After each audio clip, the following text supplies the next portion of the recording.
Cet homme voulait simplement partir en vacances. Mais il découvre que son numéro de vol est le 1015. Le nombre 1015 correspond exactement à sa date de naissance. Ce qui est encore plus étrange, c'est que l'heure de décollage de l'avion a également été retardée à 10h15 en raison de la météo. Toutes ces coïncidences. Jacques se sent immédiatement très effrayé. Mais en observant autour de lui, rien ne semble anormal. Alors qu'il s'assoit nerveusement à sa place, il découvre soudain une vieille radio dans la pochette du siège devant lui. Celle-ci prédit justement un accident aérien. Et la prédiction concerne précisément son vol 1015. La prédiction dit qu'il pleuvra par la fenêtre après le décollage. Et qu'une heure plus tard, l'avion perdra complètement le contact. Jacques pense que c'est certainement une mauvaise blague. Il ne prend pas cette affaire au sérieux. Mais après le décollage officiel de l'avion, il commence à pleuvoir à verse dehors. À ce moment, l'histoire dans la radio continue, disant que Jacques regrette mais qu'il est déjà trop tard, et que l'avion sera bientôt heurté par un oiseau. Jacques commence immédiatement à douter, car à plusieurs milliers de mètres d'altitude, il ne peut pas y avoir d'oiseau. Mais soudain,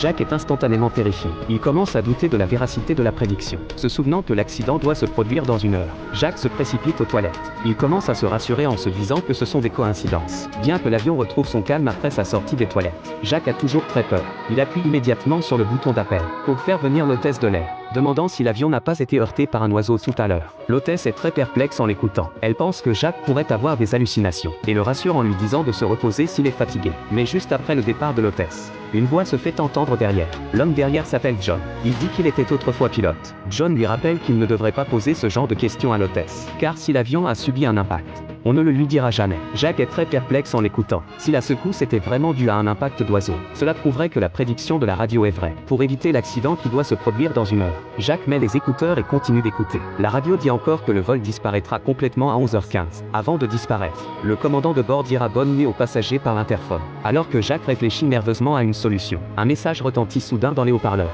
L'avion va bientôt entrer